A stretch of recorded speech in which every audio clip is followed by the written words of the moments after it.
श्रीमद् भागवत महापुराण दशम स्कंद दूसरा अध्याय। इस अध्याय में आज आप सुनेंगे भगवान का गर्भ प्रवेश और देवताओं द्वारा गर्भ स्तुति। श्री सुखदेव जी कहते हैं, हे परीक्षित, कंस एक तो स्वयं बड़ा बली था और दूसरे मगध नरेश जरासंध की उसे बहुत बड़ी सहायता प्राप्त थी।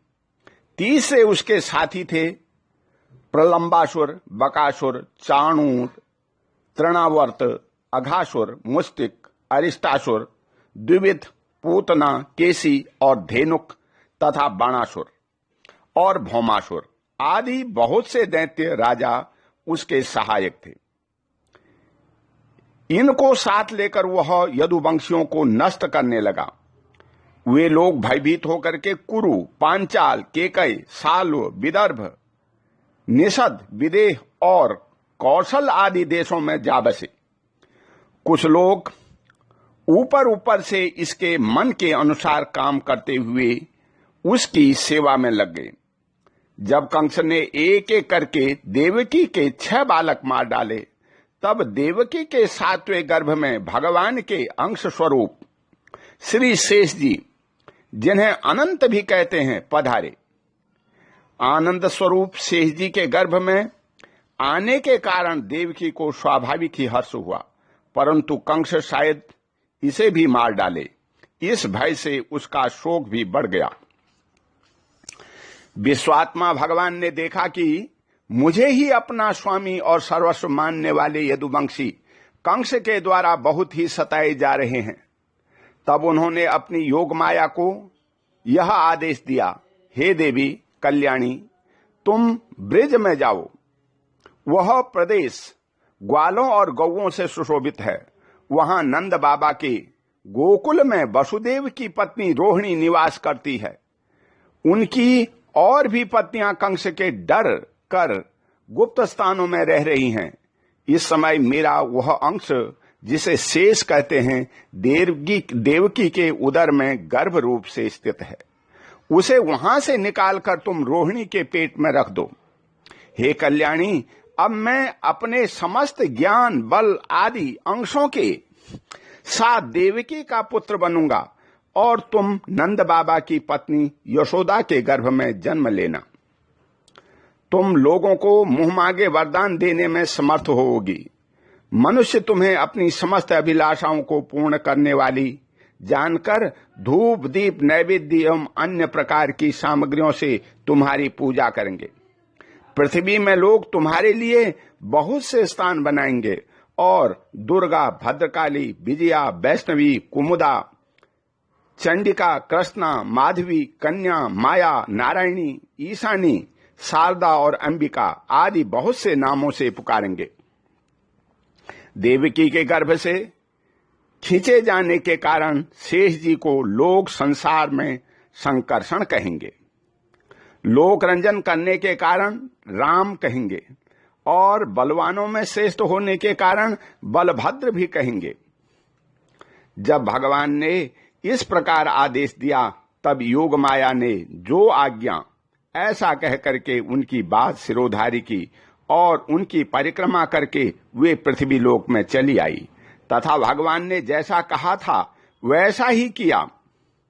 जब योग माया ने देवकी का गर्भ ले जाकर के रोहिणी के उदर में रख दिया, तब पूर्ववासी बड़े दुख के साथ आपस में कहने लगे, हाय, बेचारी देवकी का यह गर्भ तो नष्ट ही हो गया। भगवान भक्तों को अभय देने वाले हैं। वे सर्वत्र सब रूप में हैं। उन्हें कहीं आना जाना नहीं है।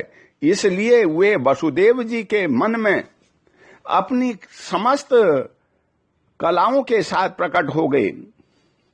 उसमें विद्यमान रहने पर भी अपने को अव्यक्त से व्यक्त कर दिया। भगवान की ज्योति को धारण करने के कारण वसुदेव जी सूर्य के समान तेजस्वी हो गए। उन्हें देख करके लोगों की आंखें चौधिया जाती। कोई भी अपने बल, वाणी और प्रभाव से उन्हें दबा नहीं सकता था। भगवान के उस ज्योतिर्मय अंश को, जो जगत का परम मंगल करने वाला है, वसुदेव जी के द्वारा आधान किए जाने पर देवी देवकी ने ग्रहण किया। जैसे पूर्व दिशा चंद्रदेव को धारण करती है, वैसे ही शुद्ध सत्व से संपन्न देवी देवकी ने विशुद्ध मन से सर्वात्मा एवं आत्मस्वरूप भगवान को धारण किया। भगवान सारे जगत के निवास स्थान हैं। देवकी उनका भी निवास स्थान बन गई, परंतु घड़े आदि के भीतर बंद किए हुए दीपक का और अपनी विद्या दूसरे को न देने वाले ज्ञान खल की श्रेष्ठ विद्या का प्रकाश जैसे चारों ओर नहीं फैलता, वैसे ही कंस के कारागार में बंद देवकी की भी उतनी शोभा नहीं हुई। देवकी के गर्भ में भगवान विराजमान हो गए थे। उसके मुख पर पवित्र मुस्कान थी और उसके शरीर की कांति से बंदी ग्रह जगमगाने लगा था। जब कंस ने उसे देखा तब वह मन ही मन कहने लगा, अब की बार मेरे प्राणों के ग्राहक विष्णु ने इसके गर्भ में अवश्य ही प्रवेश किया है, क्योंकि इसके पहले देवकी कभी ऐसी न थी। अब इस विषय में शीघ्र से शीघ्र मुझे क्या करना चाहिए? देवकी को मारना तो ठीक न होगा, क्योंकि वीर पुरुष स्वार्थवश अपने पराक्रम को कलंकित नहीं करते। एक तो यह स्त्री है, दूसरे बहन और तीसरे गर्भवती है। इसको मारने से तो तत्काल ही मेरी कीर्ति, लक्ष्मी और आयु नष्ट हो जाएगी। वह मनुष्य तो जीवित रहने पर भी मरा हुआ ही है, जो अत्यंत क्रूरता का व्यवहार करता है। उसकी मृत्यु के बाद लोग उसे गाली देते हैं। इतना ही नहीं, वह देहाभिमानियों के योग्य घोर नरक में भी अवश्य जाता है। यद्यपि कंस देवकी को मार सकता था, किंतु स्वयं ही वह इस अत्यंत क्रूरता के विचार से निवृत्त हो गया। अब भगवान के प्रति दृढ़ वैर का भाव मन में गांठ करके उसके जन्म की प्रतीक्षा करने लगा। वह उठते बैठते, खाते पीते, सोते जागते और चलते फिरते सर्वदा ही श्री कृष्ण की चिंतन में लगा रहता। जहां उसकी आंख पड़ती, जहां कुछ खड़का होता, वहां उसे श्री कृष्ण दिख जाते। इस प्रकार उसे सारा जगत ही श्री कृष्णमय दिखने लगा। हे परीक्षित, भगवान शंकर और ब्रह्मा जी कंस के कैद खाने में आए। उसके साथ अपने अनुचरों के सहित समस्त देवता और नारदादि ऋषि भी थे। वे लोग सुमधुर वचनों से सबकी अभिलाषा पूर्ण करने वाले श्री हरि की इस प्रकार स्तुति करने लगे, हे प्रभु, आप सत्य संकल्प हैं। सत्य ही आपकी प्राप्ति का श्रेष्ठ साधन है। सृष्टि के पूर्व, प्रलय के पश्चात और संसार की स्थिति के समय इन असत्य अवस्थाओं में भी आप सत्य हैं। पृथ्वी, जल, तेज, वायु और आकाश, इन 5 दृश्यमान सत्यों के आप ही कारण हैं और उनमें अंतर्यामी रूप से विराजमान भी हैं। आप इस दृश्यमान जगत के परमार्थ स्वरूप हैं। आप ही मधुर वाणी और समदर्शक के प्रवर्तक हैं। हे भगवान, आप तो बस सत्य स्वरूप ही हैं। हम सब आपकी शरण में आए हैं। यह संसार क्या है? यह सनातन वृक्ष, इस वृक्ष का आश्रय है। एक प्रकृति, इसके 2 फल हैं, सुख और दुख। 3 जड़ें हैं, सत्य, रज और तम। 4 रस हैं, धर्म, अर्थ, काम और मोक्ष। इसके जानने के 5 प्रकार हैं, स्रोत, त्वचा, नेत्र, रसना और नासिका। इसके 6 स्वभाव हैं, पैदा होना, रहना, बढ़ना, बदलना, घटना और नष्ट हो जाना। इस वृक्ष की छाल है 7 धातुएं, रस, रुधिर, मांस, मेद, अस्थि, मज्जा और शुक्र। 8 शाखाएं हैं, 5 महाभूत, मन, बुद्धि और अहंकार। इसमें मुख आदि 9 द्वार खोड़र हैं। प्राण, अपान, व्यान, उदान, समान, नाग, कूर्म, कृकल, देवदत्त और धनंजय, ये 10 प्राण ही इसके 10 पत्ते हैं। इस संसार रूप वृक्ष पर 2 पक्षी हैं, जीव और ईश्वर। इस संसार रूप वृक्ष की उत्पत्ति के आधार एकमात्र आप ही हैं। आप में ही इसका प्रलय होता है और आपसे ही अनुग्रह से इसकी रक्षा भी होती है।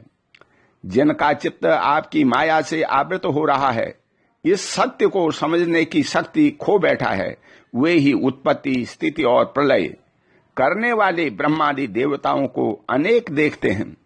तत्वज्ञानी पुरुष तो सबके रूप में केवल आपका ही दर्शन करते हैं। आप ज्ञान स्वरूप आत्मा हैं, चराचर जगत के कल्याण के लिए ही अनेकों रूप धारण करते हैं। आपके वे रूप विशुद्ध, अपराकृत, सत्वमय होते हैं और संत पुरुषों को बहुत सुख देते हैं, साथ ही दुष्टों को उनकी दुष्टता का दंड भी देते हैं। इसके लिए अमंगलमय भी होते हैं। कमल के समान कोमल, अनुग्रह भरे नेत्रों वाले हे प्रभु, कुछ बिरले लोग ही आपके समस्त पदार्थों और प्राणियों के आश्रय स्वरूप रूप में पूर्ण एकाग्रता से अपना चित्त लगा पाते हैं और आपके चरण कमल रूपी जहाज का आश्रय लेकर के इस संसार सागर को बछड़े के खुर के गड्ढे के समान आप अनायासी पार कर जाते हैं। क्यों न हो, अब तक के संतों ने इसी जहाज से संसार सागर को पार जो किया है। परम प्रकाश स्वरूप परमात्मन आपके भक्तजन सारे जगत के निष्कपट प्रेमी सच्चे हितैषी होते हैं। वे स्वयं तो इस भयंकर और कष्ट से पार करने योग्य संसार सागर को पार कर ही जाते हैं, किंतु औरों के कल्याण के लिए भी वे यहाँ आपके चरण कमलों की नौका स्थापित कर जाते हैं। वास्तव में सत्पुरुषों पर आपकी महान कृपा है। इसके लिए आप अनुग्रह स्वरूप ही हैं। हे कमल नयन, जो लोग आपके चरण कमलों की शरण नहीं लेते तथा आपके प्रति भक्ति भाव से रहित होने के कारण जिनकी बुद्धि भी शुद्ध नहीं है, वे अपने को झूठ मूठ मुक्त मानते हैं। वास्तव में तो वे बद्ध ही हैं। वे यदि बड़ी तपस्या और साधना का कष्ट उठाकर किसी प्रकार ऊंचे से ऊंचे पद पर भी पहुंच जाएं, तो भी वहां से नीचे गिर जाते हैं। परंतु हे भगवान, जो आपके अपने निज जन हैं, जिन्होंने आपके चरणों में अपनी सच्ची प्रीति जोड़ रखी है, वे कभी उन ज्ञानाभिमानियों की भांति अपने साधन मार्ग से गिरते नहीं। हे प्रभु, वे बड़े बड़े विघ्न डालने वालों की सेना के सरदारों के सिर पर पैर रखकर निर्भय विचरते हैं। कोई भी विघ्न उनके मार्ग में रुकावट नहीं डाल सकते, क्योंकि उनके रक्षक आप जो हैं। आप संसार की स्थिति के लिए समस्त देहधारियों को परम कल्याण प्रदान करने वाला विशुद्ध, सत्वमय, सच्चिदानंदमय, परम दिव्य मंगल विग्रह प्रकट करते हैं। उस रूप के प्रकट होने से ही आपके भक्त वेद, कर्मकांड, अष्टांग योग, तपस्या और समाधि के द्वारा आपकी आराधना करते हैं। बिना किसी आश्रय के वे किसकी आराधना करेंगे? हे प्रभु, आप सबके विधाता हैं। यदि आपका यह विशुद्ध सत्वमय निज स्वरूप न हो, तो अज्ञान और उसके द्वारा होने वाले भेदभाव को नष्ट करने वाला अपरोक्ष ज्ञान ही किसी को न हो। जगत में दिखने वाले तीनों गुण आपके हैं और आपके द्वारा ही प्रकाशित होते हैं, यह सत्य है। परंतु इन गुणों की प्रकाशक वृत्तियों से आपके स्वरूप का केवल अनुमान ही होता है, वास्तविक स्वरूप का साक्षात्कार नहीं होता। आपके स्वरूप का साक्षात्कार तो आपके इस विशुद्ध सत्वमय स्वरूप की सेवा करने पर आपकी कृपा से ही होता है। हे भगवान, मन और वेद वाणी के द्वारा केवल आपके स्वरूप का अनुमान मात्र होता है, क्योंकि आप उनके द्वारा दृश्य नहीं, उनके साक्षी हैं। इसलिए आपके गुण, जन्म और कर्म आदि के द्वारा आपके नाम और रूप का निरूपण नहीं किया जा सकता। फिर भी हे प्रभु, आपके भक्तजन उपासना आदि क्रिया योगों के द्वारा आपका साक्षात्कार तो करते ही हैं। जो पुरुष आपके मंगलमय नामों और रूपों का श्रवण, कीर्तन, स्मरण और ध्यान करता है और आपके चरण कमलों की सेवा में ही अपना चित्त लगाए रखता है, उसे फिर जन्म मृत्यु रूप संसार के चक्र में नहीं आना पड़ता। संपूर्ण दुखों के हरने वाले हे भगवान, आप सर्वेश्वर हैं। यह पृथ्वी तो आपका चरण कमल ही है। आपके अवतार से इसका भार दूर हो गया। धन्य है प्रभु। हमारे लिए यह बड़े सौभाग्य की बात है कि हम लोग आपके सुंदर सुंदर चिन्हों से युक्त चरण कमलों के द्वारा विभूषित पृथ्वी को देखेंगे और स्वर्गलोक को भी आपकी कृपा से कृतार्थ करेंगे। हे प्रभु, आप अजन्मा हैं। यदि आपके जन्म के कारण के संबंध में हम कोई तर्क ना करें तो यही कह सकते हैं कि यह आपका एक लीला विनोद है। ऐसा कहने का कारण यह है कि आप तो द्वैत के लेश से रहित सर्वाधिष्ठान स्वरूप हैं और इस जगत की उत्पत्ति, स्थितिता, प्रलय अज्ञान के द्वारा आप में आरोपित है। हे प्रभु, आपने जैसे अनेकों बार मत्स्य, हयग्रीव, कश्यप, नरसिंह, बराह, हंस, राम, परशुराम और वामन अवतार धारण करके हम लोगों की और 3 लोकों की रक्षा की है, वैसे ही आप इस बार भी पृथ्वी का भार हरण कीजिए। हे यदुनंदन, हम आपके चरणों में वंदना करते हैं। देवकी जी को संबोधित करके, हे माता जी, यह बड़े सौभाग्य की बात है कि आपकी कोख में हम सबका कल्याण करने के लिए स्वयं भगवान पुरुषोत्तम अपने ज्ञान, बल आदि अंशों के साथ पधारे हैं। अब आप कंस से तनिक भी मत डरिए। अब तो वह कुछ ही दिनों का मेहमान है। आपका पुत्र यदुवंश की रक्षा करेगा। श्री सुखदेव जी कहते हैं, हे परीक्षित, ब्रह्मादि देवताओं ने इस प्रकार भगवान की स्तुति की। उनका रूप यह इस प्रकार निश्चित रूप से तो कहा नहीं जा सकता। सब अपनी अपनी मति के अनुसार उसका निरूपण करते हैं। इसके बाद ब्रह्मा और शंकर जी को आगे करके देवगण स्वर्ग में चले गए। ओम शांति। बोल श्री कृष्ण भगवान की जय।